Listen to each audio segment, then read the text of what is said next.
Have you lost your self-confidence? Let's talk about 5 powerful tips to reignite it. You know that feeling when your self-confidence takes a real nosedive, right?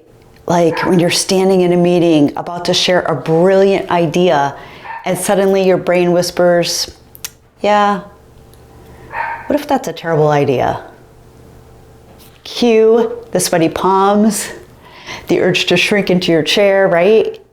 We've all been there. But here's the thing. Self-confidence is not some magical, innate trait. It's more like a muscle.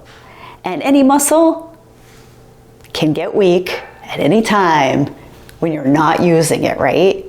So the good news here is that you can absolutely rebuild it. So let's explore 5 science-backed tips to help you reignite your self-confidence and start owning the room that you walk into each and every time. Remember, confidence comes from competence. So let's start with the basics. One of the biggest confidence killers is that feeling of being unprepared, right? I mean, you know the feeling when you walk in the room, you haven't done your homework, and you just feel that much more nervous because you don't feel like you know what you need to be in there. So a study published in Personality and Social Psychology, they found that people who engage in mastery experiences, meaning practicing a skill, they saw a significant boost in their self-confidence. So it's no wonder, like athletes, for instance, they practice for thousands of hours before competing, right? So it's practice gets you in the door and makes you more confident in your abilities. So it's a lot of the things that you do in private that you bring to show up in public, right? So here's an action step. Pick one area, just one, where you are feeling less than confident. Maybe it's public speaking, maybe it's mastering a new tool at work, a new application, a new piece of software. Commit to deliberate practice for even if it's just 15 minutes each day, and watch how your confidence will grow and you'll be a master of that task. So it all takes practice. It's not just something that is just built and is there. And talk to yourself like a friend, and that can boost your confidence in so many ways, right? When your inner critic starts chirping, you're not good enough, or you're not worthy, how do you respond? If it's anything like, yeah, you're probably right, then it's time for a mindset makeover. Research from Dr. Krista Neff at the University of Texas, she shows that practicing self-compassion can dramatically improve confidence and resilience. So think about it. You wouldn't tell your best friend, wow, you're terrible at this. So why do you say it to yourself? So the next time you mess up, ask yourself this question. What would I say to a friend in this situation? Think about it. What would you say to a friend? It'll probably be something kind, constructive, and encouraging, right? If you are any kind of friend. But how badly do we beat ourselves up, right? We're our worst critic. But sometimes we need to be honest with ourselves. But then there's other times that we are not kind and we're not constructive. So take that idea from how would I work with a friend in the same situation? I know that it will help tremendously.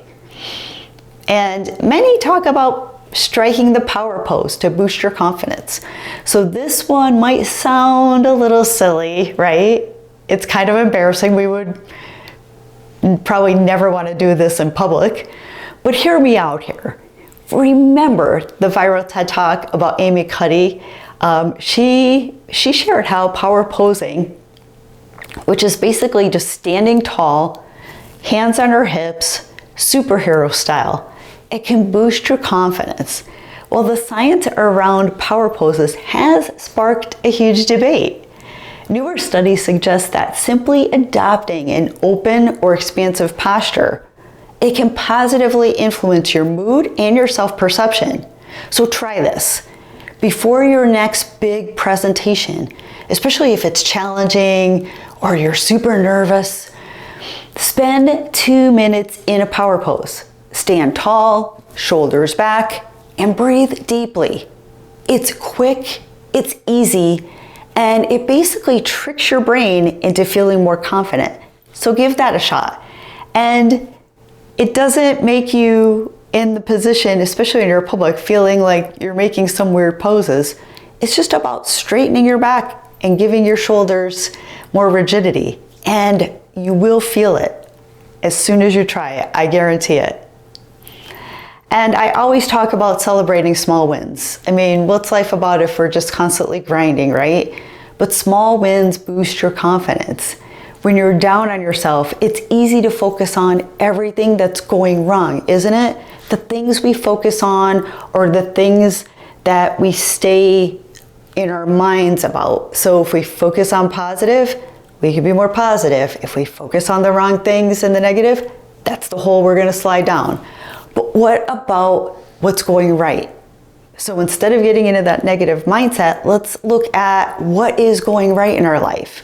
According to a Harvard researcher, Teresa Amabile, she tracked small achievements and she realized that these small achievements can create a progress loop, and it boosts motivation and it boosts confidence. So could be something as small as a tracker and breaking down your goals or the things that you have to do into small manageable chunks and checking them off. Sometimes that check the box really boosts the brain, right?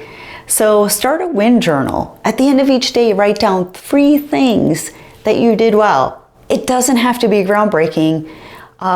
Maybe something like, I sent that tough email I had to send, or I resisted scrolling on Instagram during working hours.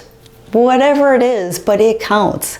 And over time, you'll build a library of wins to remind yourself how capable that you really are, because you've got this. And surround yourself with confident people, these confidence boosters. Jim Rohn famously said that you are the average of the 5 people who you spend the most time with. So if your circle includes a lot of naysayers or people who constantly second guess you, it's time for an upgrade. Seek out mentors, friends, or colleagues who lift you up. And better yet, find a community of like-minded individuals who share your goals. Studies show that support can increase your confidence and even more so improve performance under pressure. And that's what we want.